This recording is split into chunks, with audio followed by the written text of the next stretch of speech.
Hello, everybody. I'm Tom. And since this coronavirus disruption started, I've been occasionally hosting this vlog to eat beef jerky and connect across the internet. The beef jerky part is silly and pointless. I'm not a food critic.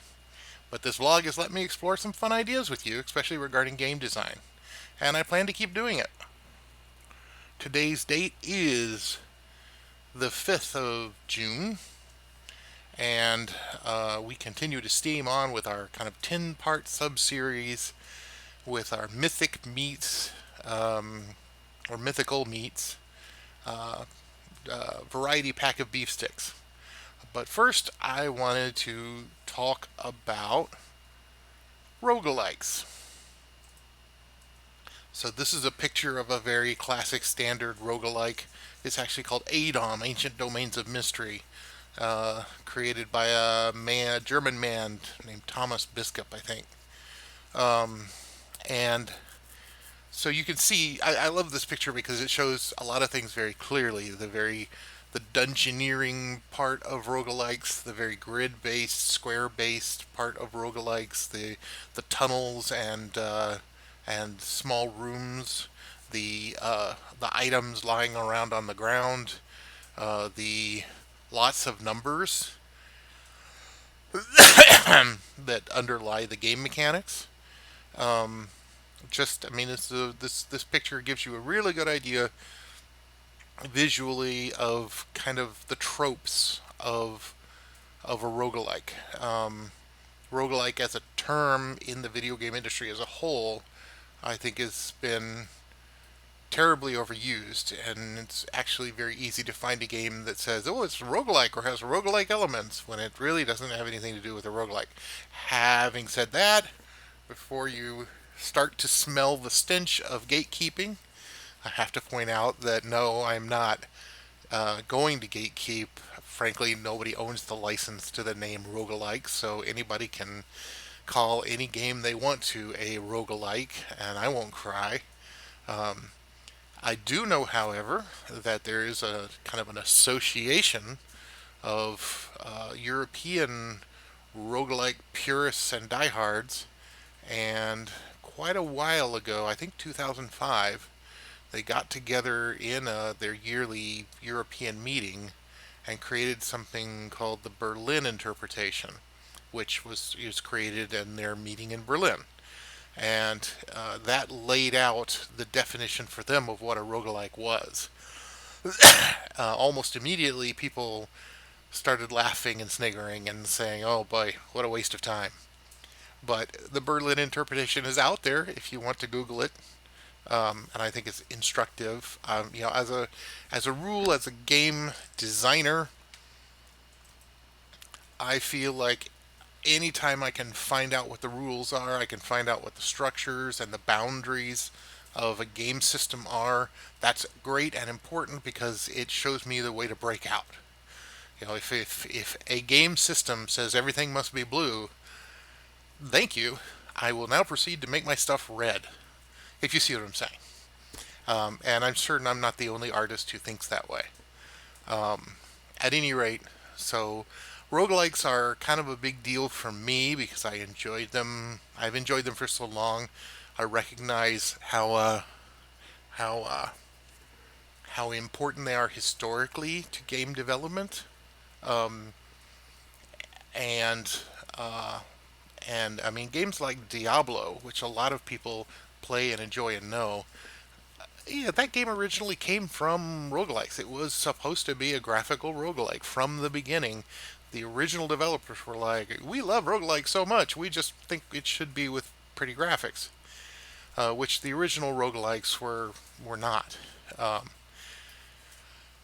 so yeah, I hardly recommend games um, like Adom, like Dungeon Mans, like uh, the older games like B Rogue, or some people call it Brogue because it's just got a B on the front of Rogue, um, and even older games like Angband, which I played many hours of. These are classic and awesome and complex games that you can really sink your teeth into and have a lot of fun with. But they're not for everybody. They're usually not very pretty, with the exceptions being like the new Adom and the new Dungeon and the Dungeon Mans. They're all, and so there's a lot there. It's a very fun genre. It's a very interesting and deep and challenging genre, um, and uh, and I've always been a fan. But this video is about Jerky, and as you recall from the top of the video, I've been talking about Mythical Meats, our 10 pack that we're almost halfway through with. We're going to dig into it, get a random beef stick, see what it's like. Here I go, random beef stick it. Haha. Today's random beef stick is Kraken. Sweet. Specifically, it says Kraken is duck maple snack stick. Say that 5 times fast. Duck maple snack stick. Duck maple snack. Oh, dangerous. All right. So let's give this a try.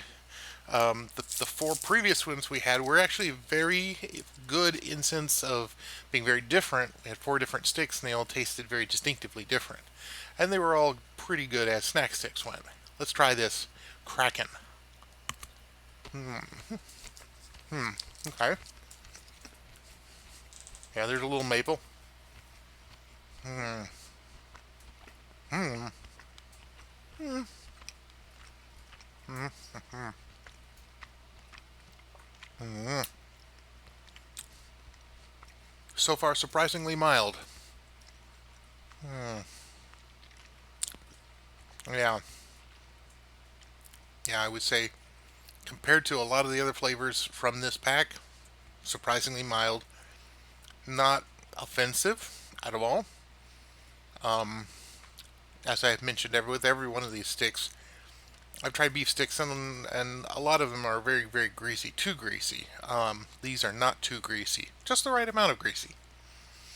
Um, okay, I am gonna go over here to YouTube. I know I have not gotten any comments on my Facebook posts, but I could definitely go over here to YouTube and look at my last couple videos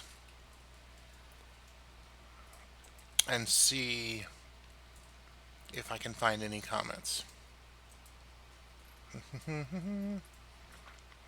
Yes, on the Chupacabra episode, a couple episodes ago, Adam Para writes, "Too bad about the Chupacabra. I am not a fan of pork chorizo.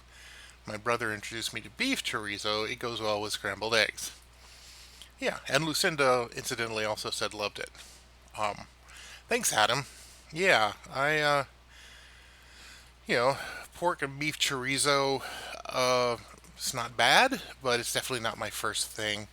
And that particular beef chorizo stick, the chupacabra stick, um, yeah, it just wasn't there.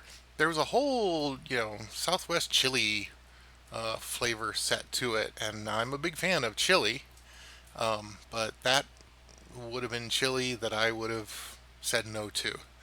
I wouldn't say that it had gone bad, but interestingly enough, at a complete tangent, my on screen handle for the longest time when I was younger was Chili Gone Bad. When I was playing first person shooters with my office mates, I would always be Chili Gone Bad. I thought that was so cool. Don't use it anymore though.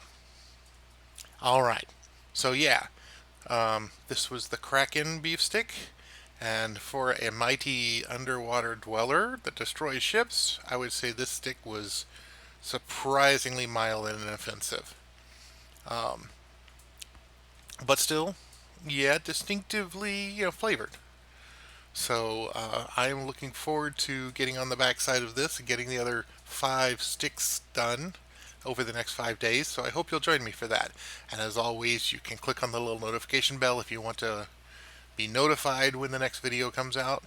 And also, um, please leave a message, leave a comment on Facebook or YouTube, and let me know what you think.